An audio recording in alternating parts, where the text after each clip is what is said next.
El vino es más que una bebida, es historia, cultura y una conexión profunda con la tierra. Pero también es un pasaporte que nos lleva a recorrer el mundo a través de sus aromas, texturas y sabores. Nuestra invitada de hoy, Camila Chacana Carvajal, ha hecho de esta pasión su vida. Desde Chile, su amor por el vino la ha llevado a representar su país en competencias internacionales, a formar nuevas generaciones de expertos y a expandir el conocimiento del vino en América Latina a través de The Wine School. Mientras que Camila no ha migrado de su país natal, su trabajo la ha llevado a viajar por el mundo constantemente, aprendiendo, enseñando y construyendo puentes entre culturas a través del vino. Hoy en Vivir Afuera exploramos cómo el vino se convierte en un lenguaje universal, cómo la identidad de un país se embotella y se comparte con el mundo, y qué significa vivir entre aeropuertos, viñedos, aulas de clase y copas que cuentan historias. Soy Andrew Carvajal, su anfitrión, abogado migratorio canadiense y un sommelier en formación. Bienvenidos a Vivir Afuera, el podcast donde exploramos las historias inspiradoras de migración y nos deleitamos con la pasión por el buen vino. Bueno, Camila, un placer tenerte acá en el podcast. A pesar de que hemos hablado mucho por texto, por email, porque fui alumno del colegio de ustedes, nunca nos habíamos tenido la oportunidad de vernos en persona, así que un placer conocerte. Y bueno, sé que estás en Bogotá para enseñar cursos de vino y la verdad, gracias por sacar el tiempo para venir a contarnos un poco de tu historia. Muchas gracias, Andrew, por invitarme. Feliz de estar acá contigo. Feliz, como dices tú, de conocerte ahora en persona, que es tan importante, creo yo, el contacto físico, directo, ver las caras, muy importante. Así que feliz de estar acá en Bogotá. Como tú dices, vengo a hacer el curso de nivel 1 y 2, WCT, de The Wine School, que nosotros tenemos la representación, la escuela de Wine School tiene la representación en América Latina para hacer estos cursos internacionales con certificación internacional que son de la Escuela de Londres. Claro, y hablaremos de todo ese proceso que fue un poco estresante en cierto modo, pero no, me encantó y la verdad la posibilidad, sobre todo las personas que no venimos del mundo del vino, de formarnos y de aprender de esta cultura tan bella, fue pues para mí muy importante y hablaremos de eso. Pero bueno, entonces antes de hablar de tus viajes, antes de hablar de los concursos internacionales, de The Wine School, probemos el vino de hoy. Y como venía alguien que era experta en vinos, pensé, vamos a hacer algo muy especial hoy. Me habían llegado unos vinos submarinos de guarda submarina y quería pues probar hoy uno en el podcast. Primera vez que tenemos un vino submarino en el podcast y quédense atentos porque va a haber la posibilidad de poder ganarse uno en el concurso que tenemos cada 2 semanas. Entonces, bueno, el ICSI se llama la bodega submarina que hace, que guarda estos vinos. Hoy nos fuimos por un Ampurdá, un vino blanco. Ahorita hablaremos un poco de las cepas y de la guarda que tiene, pero conoces un poco de Ampurdá, un poco como esta denominación de origen, esta parte de España. Cuéntanos un poco. Mira, sí, conozco, no mucho, no he tenido la suerte de estar en la región. Sé que tienen muy buenas garnachas blancas, que es la que vamos a probar principalmente, que bueno, tiene mezcla también con garnacha tinta y macabeo. Sí.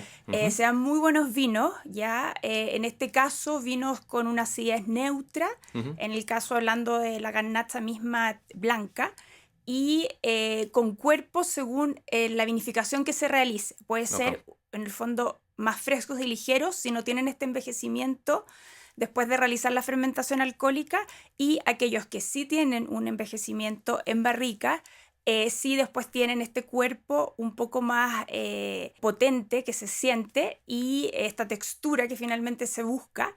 Y es una región, bueno, España en general, fascinante con sus vinos, y me encanta también el tema local de cada región con sus cepas específicas y tan distintas, y la diversidad que tiene, creo que es muy interesante. Claro. Y feliz también de estar probando un vino con cava subterránea. Claro. Porque es finalmente un tipo de envejecimiento, una guarda que tú haces en la botella natural, que tiene las mejores condiciones que ya vamos a hablar para guardar un vino. Perfecto. Entonces, por lo que tengo entendido, como noreste de Cataluña, tenemos un clima mediterráneo, entonces a veces me imagino que la fruta puede como madurar un poco más y, como tú dices, dependiendo también del trato que se lee en la bodega, desarrollar distintas cosas. Como mencionaste, acá tenemos garnacha blanca, garnacha tinta y macabeo.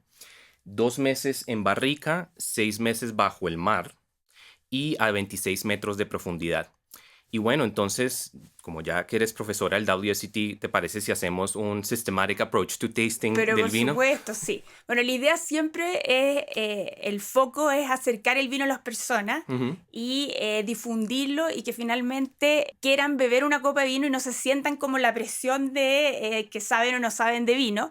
Pero ahora como, claro, tú hiciste el nivel 3, aprobaste con distinción, así que muchas felicitaciones.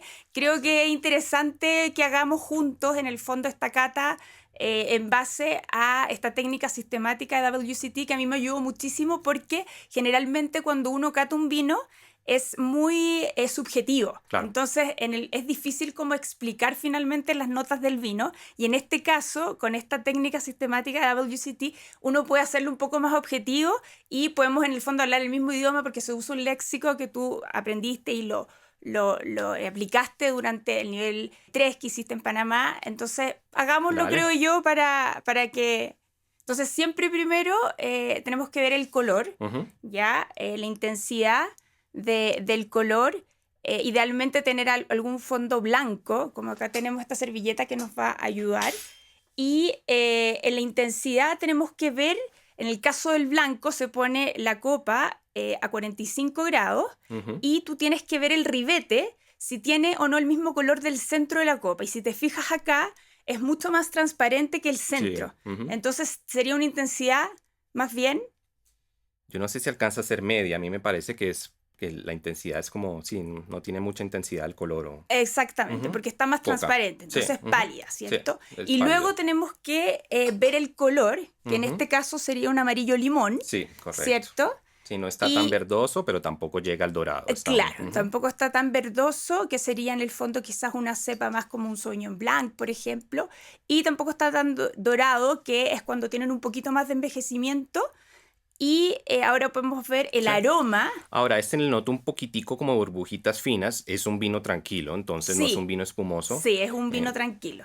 Acá es más, me imagino que por no sé, el clima, la temperatura de servicio, cosas de ese estilo. El proceso de vinificación, finalmente, que Está tiene en el fondo estos componentes más de CO2 que están propiamente, o sea, obviamente en el vino tranquilo se libera, pero a veces queda un poco en la botella. Y si acercamos la copa primero sin agitarla, para sentir los aromas, vemos que es una intensidad media. Sí, media. Y la idea es después agitar la copa para poder liberar estos aromas que estuvieron guardados por 6 meses en la botella. Y si se fijan, se mantiene un poco más, pero se liberan un poco más. Entonces podría ser una intensidad media más, ¿no? Sí, cierto. Y varias cosas, ¿no? A mí, digamos, lo primero que me pega es más que todo como esa mineralidad, como piedra mojada. Sí. Pero también en otro como un poco como de tostado, como de pan tostado, como... Claro, como para explicar un poco, es importante, yo creo que el orden, y me encanta a mí la estructura del WSET, es como en el fondo los aromas primarios, los secundarios y los terciarios. Los primarios vienen propios de la fruta y que se desarrollan durante la fermentación, versus los aromas secundarios que se desarrollan durante la fermentación alcohólica, y luego los aromas terciarios que se desarrollan durante el envejecimiento en botella. Entonces, si partimos como en orden, primarios, viendo primero los aromas primarios, pera, manzana verde, tenemos ahí distintos grupos. Efectivamente está el grupo de frutas verdes, que sí tiene, que es pera, manzana. También está el grupo de... un poco cítrico de pronto. Cítrico, algo de limón, ¿cierto? También algo floral podría ser. Y también en otros que está el tema que tú dijiste, que es la mineralidad. Sí, que se siente y tiene distintas capas de aroma, entonces eso nos hace ver que va a ser un vino un poco más complejo, ¿cierto? Sí. ¿Por qué? Porque tiene más capas de aromas en los aromas primarios, ¿ya? Y puede incluso no tener secundarios y no tener terciarios, pero aún así ser complejo si tiene varios grupos, varias capas de aromas distintos. ¿Le notas algo de la barrica? No se nota mucho porque estuvo 2 meses, ¿cierto? Entonces fue un trabajo más bien, yo creo, para darle textura al vino, un poquito más de cuerpo, más que los aromas propios que uno puede obtener con la barrica dependiendo del tostado que tenga cada barrica. Va a ser un poco más ahumado, menos ahumado, más, en el fondo, más vainilla, más coco, dependiendo también el tipo de barrica, el origen de la barrica, ¿no? Y también aquí se ve el tema del trabajo de las lías. A ver si tenemos ¿qué son las lías? Son levaduras muertas. Las levaduras son muy importantes en el vino porque son las que transforman todo el azúcar del jugo del vino en alcohol y en el fondo hacen esta transformación de jugo de uva a vino, que son muy importantes. Y cuando mueren, tú puedes dejarlas un tiempo en contacto con el vino para dar esta textura de un poco más de cuerpo y dar estos aromas y sabores más complejos a pan y galleta, que es muy característico del envejecimiento con las lías. Y yo creo que este debe tenerlo, ¿verdad? Debe tener un poco, porque se siente este pan y galleta que es propio de estos aromas secundarios. Y los terciarios, que es lo que más nos interesa con este vino. ¿Por qué? Porque es un vino que tiene este envejecimiento que es muy, no es común en el fondo. Y si lo ves bien, es una excelente forma de guardar un vino y de una manera natural, claro, obviamente, que es bajo el mar, porque tienes la presión estable, tienes temperatura estable y según la profundidad obviamente va a estar en oscuridad, que eso es muy bueno para guardar los vinos y es importantísimo porque tú puedes tener un excelente vino y no lo guardas en las condiciones adecuadas y lamentablemente ese vino, a pesar de que toda su trazabilidad fue en el fondo desde su materia prima, desde donde se plantó, todo de excelente calidad, lamentablemente si no lo guardamos correctamente y no lo servimos correctamente a la temperatura adecuada, en las copas adecuadas, se pierde. Entonces, veamos ahora el envejecimiento en cava subterránea. ¿Qué le notas? Generalmente los vinos, yo creo que está como comenzando. Sí. Yo creo que lo dejaría un poco más de tiempo, pero sí se siente un poquito de miel, esta fruta, pero un poco más seca, sí, más cocida, que en el fondo se mantienen los aromas primarios, son los que predominan, pero después esta fruta primaria se vuelve un poquito más cocida, un poquito más también amermelada, o sea, un poquito más dulce, ese dulzor que uno puede sentir en boca es más del envejecimiento en la botella. Claro. Y tiene un poquito, pero yo creo que está partiendo, claro, está comenzando, tiene 6 meses solamente, muy poquito, entonces la verdad que creo que lo dejaría más tiempo. Y esto es añada 2023. 2023. Entonces sí, yo creo que no más con lo que mencionas, obviamente ahorita probaremos el paladar, pero lo que hemos notado con otros vinos de guarda submarina es que la idea es que preserva mucho lo primario, como esos frutos, y acá sí tenemos como un aroma que puede ser, en la nariz que puede ser como de intensidad medio más o algo así, pero ya se le comienza a notar un poco lo terciario que de pronto de un vino del 2023 no notaríamos si solamente hubiera estado en la botella, claro, ahí sentado. Si quieres explícanos un poco eso, pero yo creo que llamaríamos que está en evolución. Pasa mucho en los vinos con cavas subterráneas que como se da estas excelentes condiciones, claro, para guardar, tú puedes mantenerlos mucho tiempo porque tienes todas las condiciones, son óptimas para el envejecimiento, pero también la intensidad va a ser mayor. Claro. Entonces tú tienes esta capa, por eso quizás 6 meses, no es quizás tanto, pero en este caso sí se siente la intensidad que quizá en otro vino normal, en otra cava no lo sentiríamos. Entonces es interesante el efecto natural que hace el mar al guardar estos vinos para mejorar su potencial de guarda, y también es muy importante explicarles que en el fondo no cualquier vino puede tener guarda en botella, porque depende mucho primero de la uva. La materia prima es lo más importante, el 80% de la calidad del vino. Entonces si tenemos uva de calidad, podemos tener vino de calidad, y esos vinos de calidad que van a tener la concentración, sí yo los puedo envejecer. Para el objetivo de envejecer los vinos de guarda en botella es que mejoren, que desarrollen estos aromas diferentes a los aromas primarios secundarios para darle más complejidad y obviamente más calidad al vino, y no todos pueden hacerlo. También es muy importante, por ejemplo, la acidez, la estructura, los taninos que tenga, el cuerpo en este caso tiene un poquito más de textura, por lo tanto yo creo que lo dejaría un poco más. Claro. Bueno, y en la conclusión diríamos que es un vino en evolución. Yo diría que sí, está comenzando en evolución, sí. Okay. Definitivamente puede tener más tiempo en guarda. Sí, yo creo que sí, creo que sería interesante. De eso con el paladar también. Bueno, salud entonces. Y salud, Andrew, muchas gracias por la invitación. No, gracias por venir.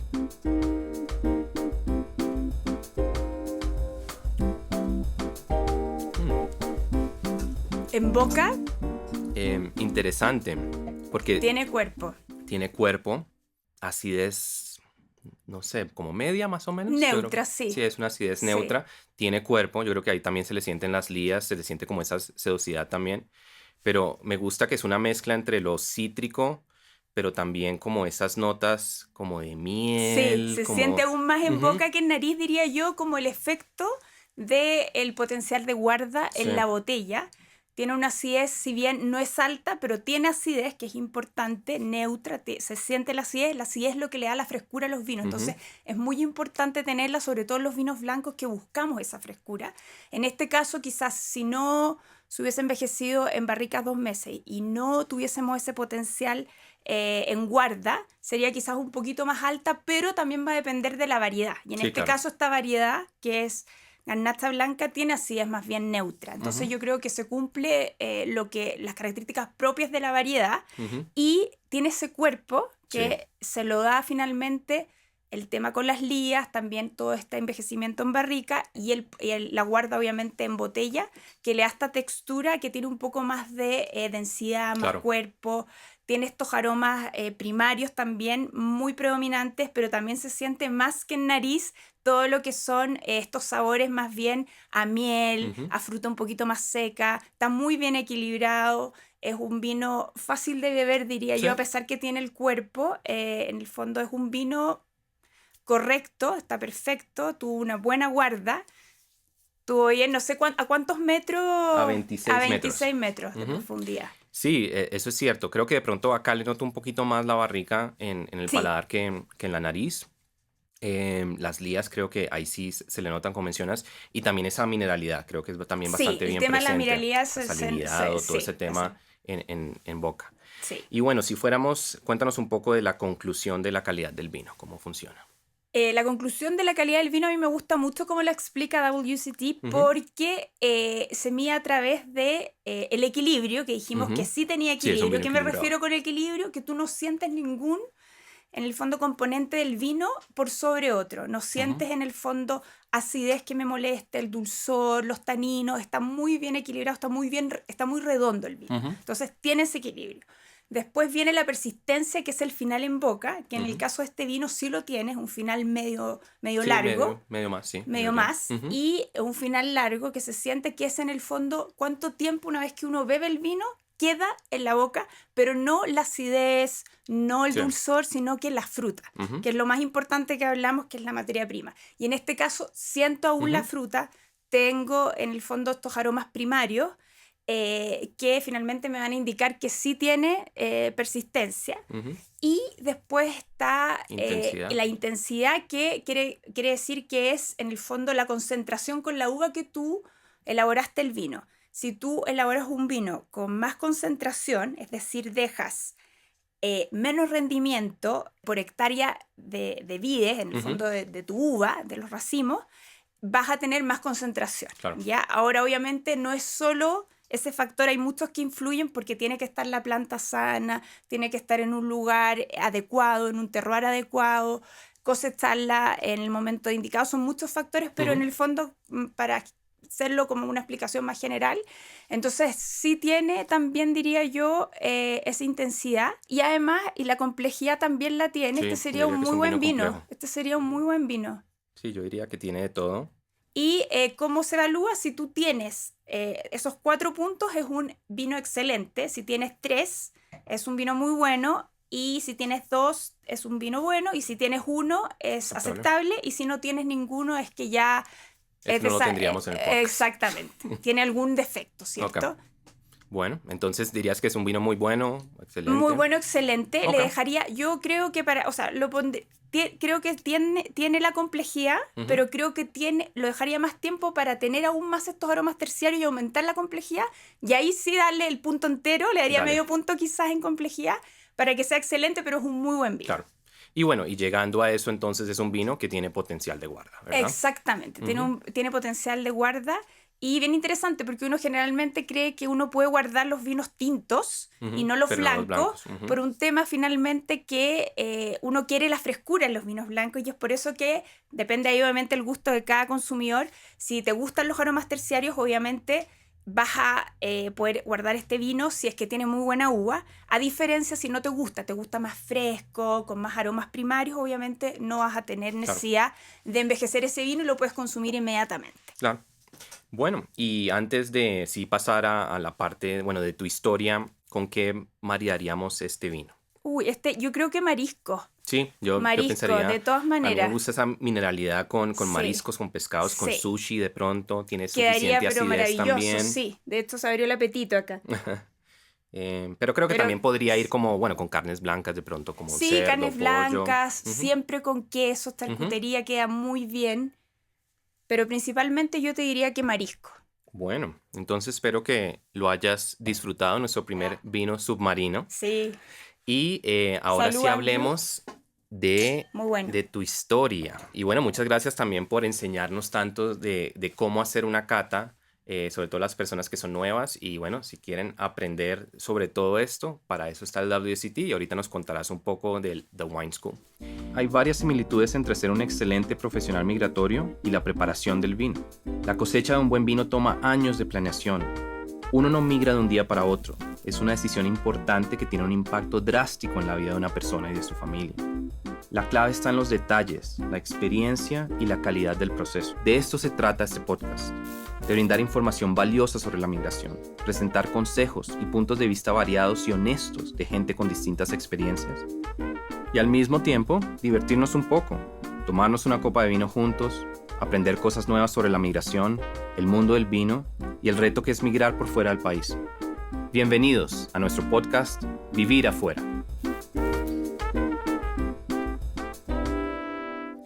Hablemos de lo que es viajar a través de una copa. Yo sé que tú no has migrado, no te has establecido en otro país como muchas de las personas que yo entrevisto, pero sí has tenido la oportunidad de estar en muchos lugares del mundo por el vino. Pero vámonos un poquito más atrás. ¿Cómo comenzó tu pasión por el vino y cómo te adentraste en este mundo? Partió en la universidad, porque Ok, yo en Chile, para ser enólogo, tienes que estudiar agronomía. ok. Y luego te especializas, bueno, depende de la universidad, en el caso de la Universidad Católica que estudié, tú el último año te especializas y para ser enólogo tú sales con el título de ingeniero agrónomo. Para ser enólogo tienes que, después de que ya terminas tu universidad, tienes tu título de agrónomo, hiciste una vendimia, tienes que rendir un examen en la Asociación de Enólogos de Ujú, Chile. ok. Y ahí tienes tu título de ingeniero agrónomo enólogo. Y yo creo que es bien importante y creo que es una muy buena formación de entrar a agronomía, al rubro del agro y poder tener la posibilidad de tener distintos ramos de las distintas especialidades y para saber finalmente qué es lo que te gusta. Y ahí fue que tomé los cursos del plan en el fondo regular, pero también hay electivos. Y ahí tomé vitivinicultura, Ok. que me fascinó, y también tuve la suerte de tomar viticultura, que era un ramo general, pero que justo el profesor que daba, que era de fruticultura, estaba en Estados Unidos, no lo pudo hacer, y lo hizo un profesor que era de enología. Entonces ahí también transmitió esta pasión por el vino y además, al ingresar a este mundo del vino, me di cuenta que las mujeres enólogas que estaban en Chile, que hace, no sé, yo entre el 2000, hace 20 o 30 años, era muy difícil Ujú, encontrar una mujer me enóloga imagino. en Chile y cuando ya hice la especialidad, cada vez había más enólogas muy reconocidas que tenían unos vinos increíbles y la verdad que hacían cosas muy valoradas y me encantó como ese lado más femenino Claro. de la enología dentro de este rubro que, bueno, cada vez menos, pero era más como un rubro más, de hecho, fui la primera generación, porque tú tienes que, para tomar la especialidad el último año, valen las notas. Ujú, Entonces, solo habían 30 cupos de los 400 que estudiamos agronomía, o 200 que después van quedando, para ingresar. Y fue bien interesante y bien lindo también, porque fuimos la primera generación que entramos más mujeres que hombres a wow. estudiar la especialidad de Enología. enología. Wow, qué Éramos interesante. 30 y eran 20 mujeres, 10 hombres. Entonces fue una generación bien especial, muy también hasta el día de hoy nos vemos, nos juntamos, tenemos como ese sello. Yo creo que igual por la universidad, un poco también con los otros compañeros de las otras especialidades, pero muy linda y finalmente ahí me abrió la universidad este mundo de la enología y hice varias vendimias, conocí muchos enólogos, enólogas, trabajé mucho tiempo en muchas viñas.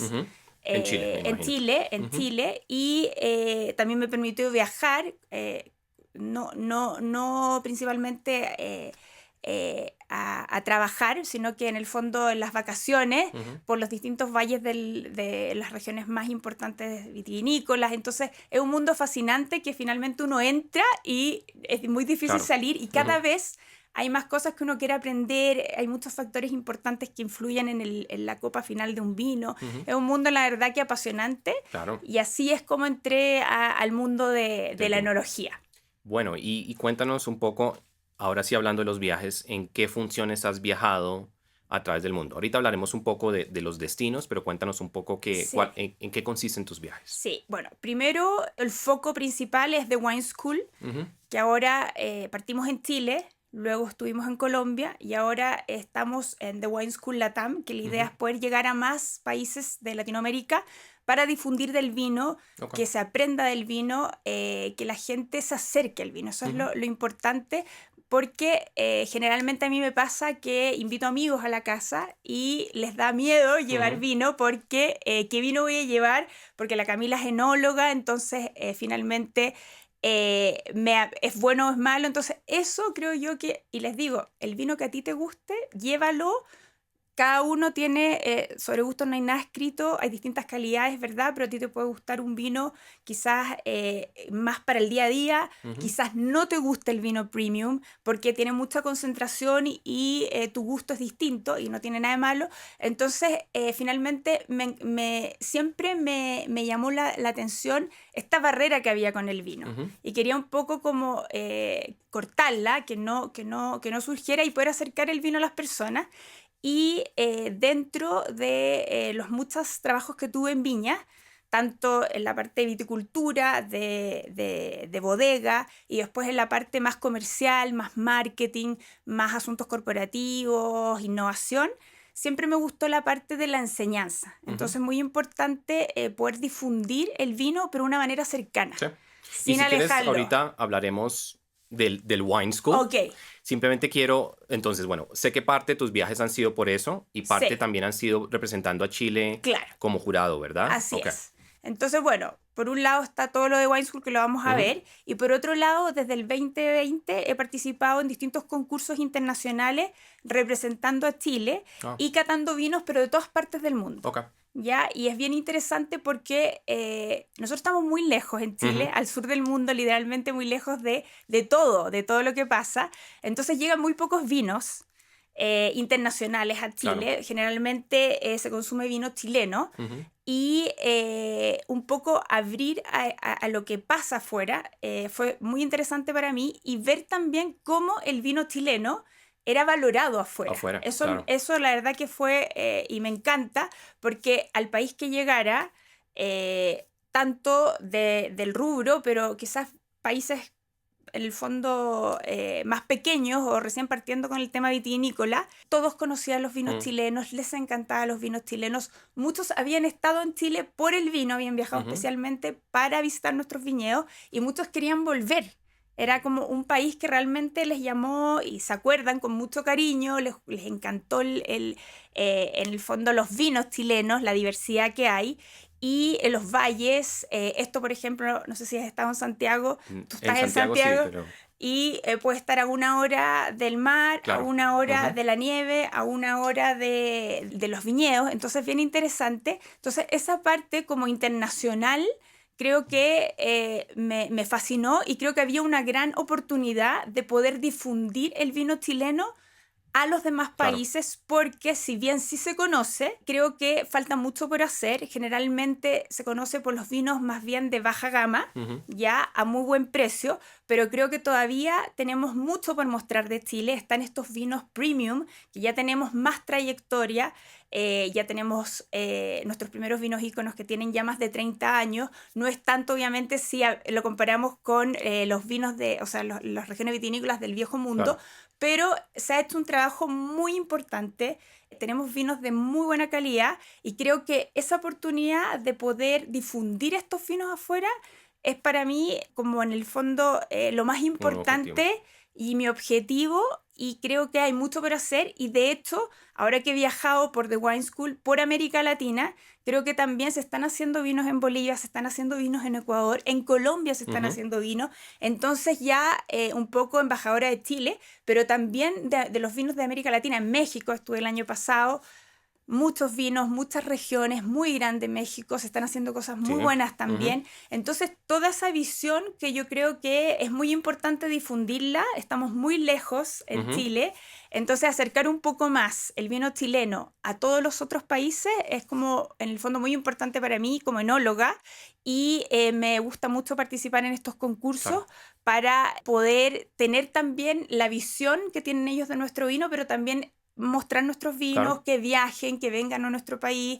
Y mi objetivo ahora también es América Latina, Claro. Por ir supuesto. como representante de América Latina. Súper. Y de todos estos destinos, ¿hay alguno que te ha parecido como más fascinante? ¿Algún lugar en especial que te haya impactado mucho? Mira, muchos lugares, bien difícil la pregunta, porque yo diría que cada uno tiene algo en particular, pero efectivamente creo que México me llama Mm. mucho la atención que fuimos el año pasado, porque es totalmente, o sea, está partiendo en el tema del vino, Sí. o sea, bueno, lleva varios años, pero finalmente como más globalizado, está partiendo. Y lo que pasa ahí es bien interesante porque tienen muchos altos impuestos y además muy nacionalistas, consumen su vino. Sí. Pero sí se está consumiendo más vinos, que me parece interesante. Creo que es un excelente mercado para Chile o para América Latina. Llevar los Ujú. vinos a México no es un mercado fácil, pero creo que hay una gran oportunidad, que hay que saber trabajarla bien. Y me llama mucho la atención que sigan muy interesados en plantar más viñedos. Claro. Tienen muchas regiones muy distintas, variedades también bien interesantes, entonces me llamó mucho la atención. También me llamó mucho la atención Bolivia, Mm. que también fui el año pasado, que es un mercado también, yo diría, más incipiente que México. Están partiendo, tienen un potencial enorme. Y creo que hay cepas muy interesantes criollas que tienen ellos y Mm. que es muy importante como difundirlo más. Creo que ahí también hay una gran oportunidad. Y hablando de no América, de Latinoamérica, Italia siempre para mí ha Claro. sido fascinante, porque muchas variedades locales, Ujú. muchos pueblitos maravillosos, que hacen un maridaje maravilloso con la comida local de cada lugar. Entonces, he estado en distintos, tanto en el norte, en el centro y en el sur, hasta en Sicilia, y fascinante, la verdad es Súper. que increíble. ¿Y sientes que el vino es algo que ayuda a conectar, como algo en común, a conectar a las personas de distintas culturas en estos viajes? Totalmente, totalmente. O sea, yo en el fondo llego y digo, soy enóloga Ujú. chilena, y inmediatamente, o sea, se abre una, o sea, hay una conexión, una cercanía. Les encanta el vino, les encanta saber un poco más del país donde vengo. Ellos me cuentan de sus vinos, obviamente, de que, o sea, inmediatamente Claro. se da esto tan, tan bonito que es esta parte del vino que me fascina, que es que uno conoce mucha gente y finalmente te acercas fácilmente, porque es, a todos nos apasiona un poco el Ujú. vino. Es difícil a alguien que te diga que la verdad no le llama mucho la atención sin conocerlo, porque Claro. entra y es difícil salir. Y creo que es, te acerca de todas maneras, o sea, es algo muy importante. Claro. Un lenguaje universal. Exactamente, sí. Bueno, hablemos de Chile específicamente. Obviamente un país muy importante en la producción de vinos. ¿Cómo definirías tú la identidad vinícola de Chile frente, por ejemplo, al Viejo Mundo?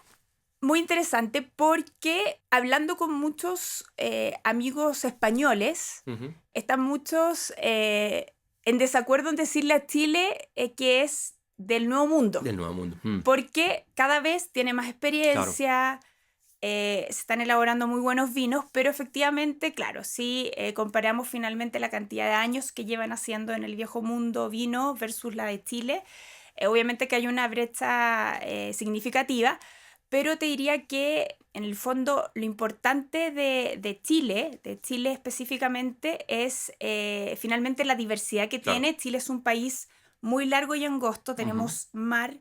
ujú. Entonces la geografía es bien particular porque tú tienes la influencia marina en la costa, después tienes una depresión intermedia, pero después viene la cordillera de los Andes. Claro. Entonces eso hace que tú tengas más diferencias en los vinos de este a oeste que de norte a sur Mm, por la geografía. Entonces es bien interesante porque tú puedes tener distintas variedades de muy buena calidad en distintos tipos de valle. Claro. Entonces, puedes tener un excelente Sauvignon Blanc, muy fresco, con la acidez alta, que puedes guardarlo, pero claro, si quieres consumirlo inmediatamente lo puedes hacer para preservar esa frescura, pero también puedes tener un Cabernet Sauvignon muy potente de Alto Maipo, con taninos redondos, cuerpo, en el fondo, mucha concentración. Por otro lado, tienes esta cepa que es el Carmener, que se redescubrió en nuestro país. Es una cepa que en el siglo XIX se extinguió por la filoxera, luego no se volvió a plantar, pero sí estaba, se alcanzó a llevar desde Francia a Chile antes del desastre de la filoxera y estaba Ujú. plantada en nuestros viñedos, escondida con el Merlot, y se sabía que era una variedad distinta, pero como se había dejado hablar del Carmener y ya no estaba en los libros, no sabíamos qué variedad es. Y el 94, Jean-Michel Borsicot, ampelógrafo francés, ampelógrafo es la persona que a través de la anatomía de la planta Claro, la reconoció. sabe qué variedad es, y eso es muy difícil porque hay más de muchas variedades, él puede reconocer muchísimas variedades. Creo que en Montpellier, donde él trabaja, hay 3.000 variedades, entre 1.000 y 3.000 variedades. Entonces, bien interesante lo que pasó con el Carmener en Chile porque se redescubrió y encontró su hogar, porque en Francia, era de Bordeaux, no se daba tan bien por algunas características propias de la variedad, que necesitaba más calor, un Ujú. clima cálido que sí lo tenemos en Chile. Entonces, la verdad que ese redescubrimiento también fue bien interesante porque ahora también se reconoce Chile por su Claro. Carmener. Al principio, obviamente, era un Carmener más bien verde, porque la variedad en sí tiene como característica propia de la variedad este verdor, ya estas piracinas en el fondo, pero a medida que ha pasado el tiempo y hemos podido trabajar, si bien se sienten estas piracinas, este verdor, están muy sutiles y no tapa los aromas en el fondo primarios de fruta, De de los especias envejecimientos de también. especies, también Ujú. de aromas secundarios, de aromas terciarios, pero yo te diría que Chile es un país que tiene mucho potencial, tiene un clima en el fondo espectacular para poder hacer vinos, tiene mucho por ofrecer todavía y poder incorporar más variedades, creo yo. Ujú. ¿Y cuál sientes que es el mayor desafío que tiene los vinos de Chile? El mayor desafío creo que es poder mostrar al mundo que tenemos vinos de muy buena calidad premium Ujú. y poder en el fondo finalmente que te elijan un vino chileno premium versus, por ejemplo, un francés de alta gama. Ujú. Que tengan en la góndola o en la tienda de vino o en un restaurante, tengan este francés y Claro. tengan este chileno Side by y side, ambos.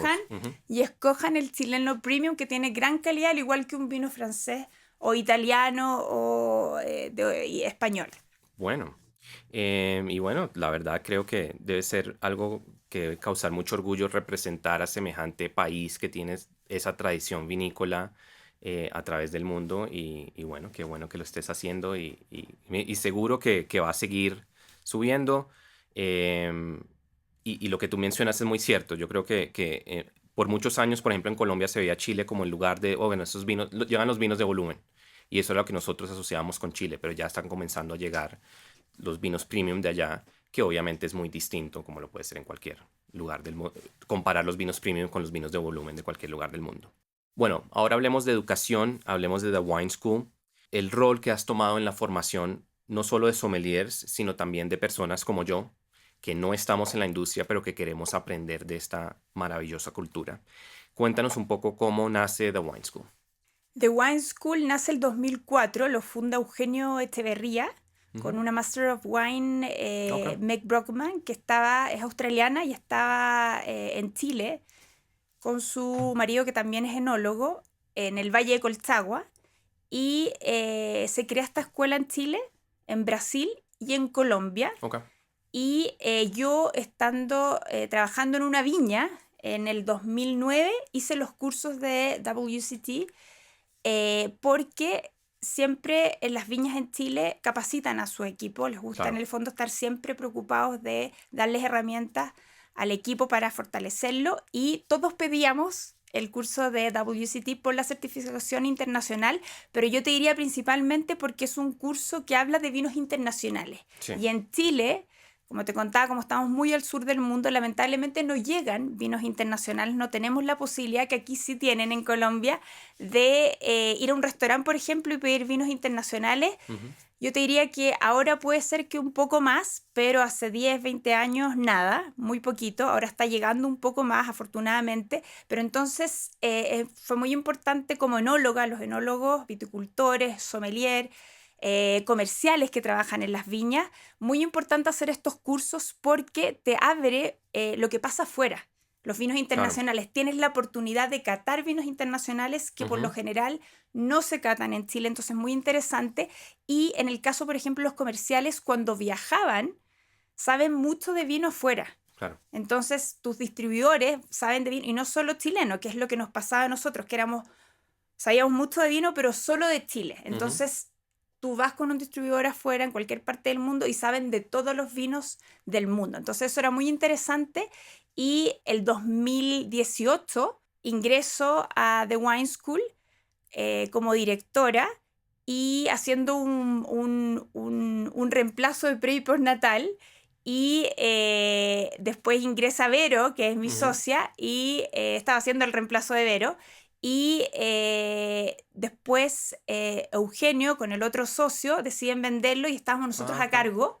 Entonces, por eso que quedamos el 2019 a cargo de Wine School Chile y el 2022 de The Wine School Colombia. Que ahora se fusionaron para hacer como The Wine School Latam, ¿verdad? LATAM, y poder abrir más Claro. mercados, tener en el fondo más sedes, porque igual The Wine School puede hacer cursos. Fuimos a Bolivia, fuimos a Panamá, que fuiste tú a hacer Ujú. en nivel 3. Entonces la idea es seguir explorando nuevos mercados y poder abrir este 2025 sede en algún otro país de Latinoamérica. Súper. Me llama mucho la atención lo que mencionas del impacto en la industria de tomar un currículo internacional. Yo creo que, por ejemplo, si tú vas representando a una bodega y puedes hablar en comparación con otros vinos y cosas así, de pronto también como que las personas te pueden poner más atención o cosas de ese estilo. Pero entonces ahora hablemos de qué crees que va a ser la educación del vino para poder llegar a esas personas que ven que el mundo del vino es de snobs, de personas que tienen que saber mucho. De pronto, como sí, llegar a esas personas que de pronto no saben tanto de vino o que piensan que es un círculo muy cerrado, o incluso a las generaciones jóvenes que de pronto no están consumiendo tanto. Sí, yo creo que la nueva tendencia es lo que tú dices, para acercar el vino a los jóvenes. Ujú. Finalmente nos tuvimos que adaptar, nos tuvimos que sacar un poco ese como paradigma de algo muy serio, Ok. y poder usar vinos, por ejemplo, en los cócteles, Ujú.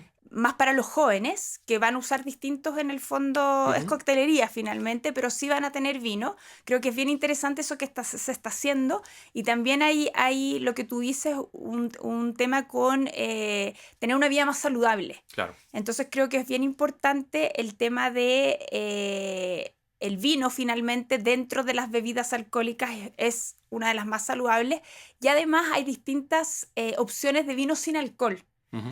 que a mí probamos cuando fuimos el mes pasado, un espumante buenísimo sin alcohol que estaba maravilloso, que me sorprendió en verdad, porque y es una muy buena para el que va a manejar, por ejemplo, puede tomar este espumante, las que Claro. están embarazadas, los que quieren una vida más saludable y no quieren alcohol. Perfecto, entonces yo creo que el mundo del vino, la tendencia es abrirse a todo. Si te claro. gusta un vino y quieres en un cóctel con hielo, por ejemplo, que nos pasó que probamos con hielo, naranja, limón y menta, un espumante muy dulce, era muy refrescante. Era realmente, me sorprendió, o sea, muy, muy bueno. Y creo que es eso, como se viene la versatilidad. Okay. Como en el fondo no solo el blanco, el tinto, el proceso, probar nuevas copas, probar nuevas botellas, creo yo, nuevas etiquetas que acerquen, que no sean tan tradicionales, que tengan más colores, distintas formas quizás, para poder acercar el vino a las nuevas generaciones. Claro. Esa es la tendencia. Y una persona que esté pensando acercarse al mundo del vino, pero le parece muy complejo, muy intimidante, ¿como qué consejo les tendrías? Que prueben Okay. y que se atrevan en el fondo a elegir su gusto versus el precio Claro. de la botella. Porque de repente pasa mucho que tú estás en una feria y llega una persona y dice, oye, quiero el vino más caro. Entonces ahí uno va y le dice, es que, ¿qué vino te gusta a ti? Es lo más importante. No es el vino más caro, porque puede ser quizás el más barato, pero que te encante. Y no hay ningún problema, está perfecto porque sobre gustos, como te decía, no hay nada escrito. Claro. Y hay que valorar eso, el tema de qué le gusta a cada uno.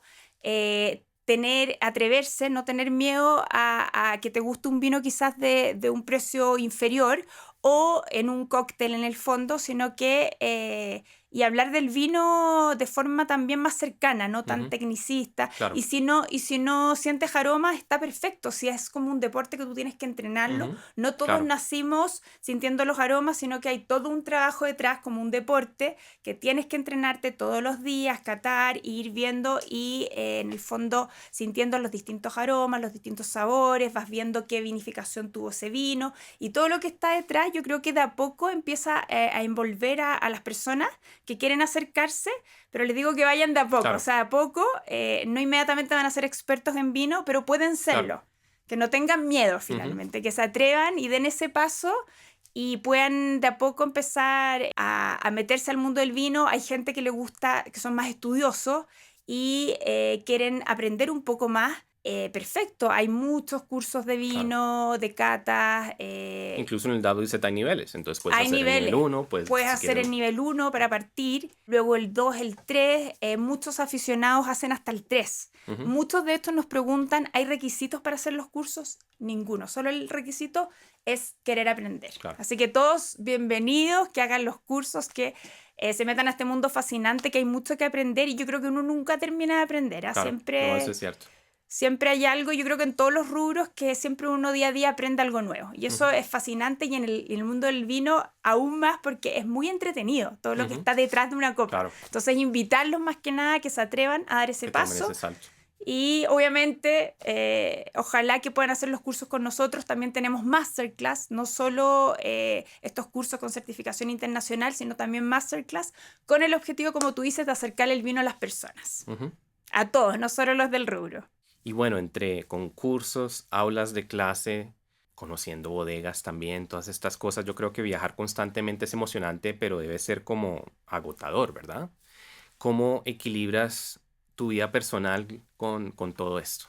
Sí, la verdad es que son varios viajes y gracias a Dios tengo un marido que me apaña, como se dice. Con los niños tengo 2 niños que son chiquititos, de 11 y 9, 11 Joaquín, 9 La Flo, y Andrés mi marido. Entonces la verdad le encanta el tema del vino a él y le encanta en el fondo que yo pueda finalmente difundir el vino a través de estos viajes.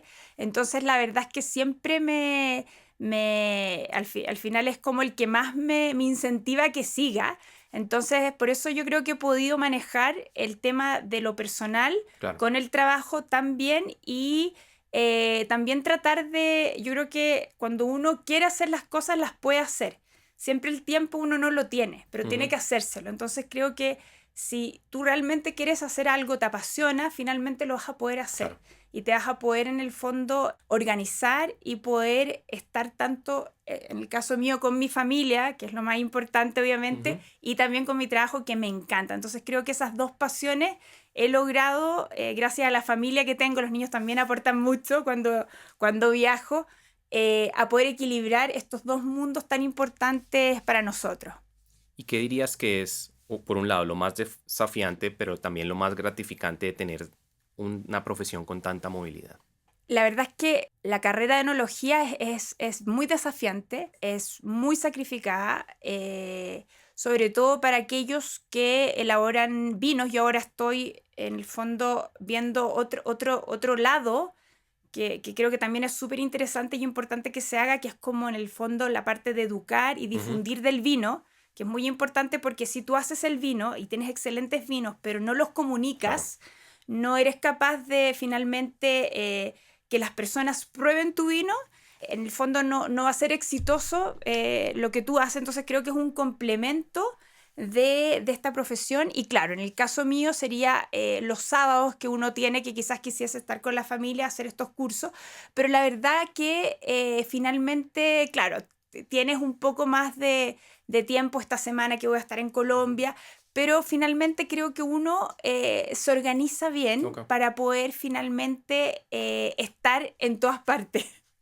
Porque estoy acá, pero también estoy en Santiago de Chile viendo qué pasó, que la Flo salió del colegio y tiene este cumpleaños y Andrés lo fue a buscar. Entonces, al final se puede hacer y puedes en el fondo complementar tu vida personal con el trabajo. Claro. Y bueno, de pronto ya cerrando, entre los cambios climáticos, entre los cambios tecnológicos, entre los cambios de que generaciones más jóvenes de pronto se preocupan más por la salud, no les llama tanto la atención el alcohol, ¿cómo es el futuro del vino? Lo veo bien, súper bien. Yo siempre he Ok. sido muy positiva para todo y creo que el futuro del vino está en el fondo, hay mucho por hacer, que Ujú, es lo que me encanta, porque si estuviese todo hecho, la verdad es que sería no muy desafiante. Creo que al tener harta oportunidad de poder hacer muchas cosas es muy desafiante. Creo que el lado sustentable es muy importante claro. y creo que ese es el futuro, finalmente, el tema de la sustentabilidad, no solo en el tema del viñedo, sino que general, Ujú. desde que tú plantas hasta que tú vendes tu vino. Pues bueno, el servicio, obviamente, creo que tenemos futuro, mucho futuro en el vino. Y si bien hay años más complicados que otros, estamos todos a nivel mundial con una recesión en el mundo del vino. Siempre he sido súper optimista y creo que con trabajo duro, haciendo las cosas bien y si te gustan, hay una gran oportunidad. Y bueno, ya que eres enóloga, si tú tuvieras la oportunidad de diseñar el vino perfecto que represente lo que amas de tu terroir, de la industria, ¿qué sería? ¿Qué le pondrías a ese vino? Bueno, sí o sí, me encanta a mí la historia del Carmener. Ok. La historia del Carmener creo que es una buena historia bien contada, porque también Ujú, si tú la cuentas de la parte positiva, a mí me ujú, gusta rescatar en el fondo, no como, o bien de los errores se aprende, pero no tanto error, sino que como en el fondo este descubrimiento. Siempre ok. yo lo he visto así. La verdad es que es difícil tu pregunta, porque son muchas variedades las que me apasionan y me encantaría como poder como andar más, pero yo diría las clásicas, pero también un poco las que vienen, ¿ah? Un poco estas Ujú. como cepas garnacha, que está como muy en boga, estas cepas nuevas, más criollas, la cepa país también, que a mí me cuesta así entenderla, pero creo que, o sea, soy más tradicional para mis vinos, pero me encantaría como darle un poco más de buscar el lado de estas cepas más poco tradicionales. Claro.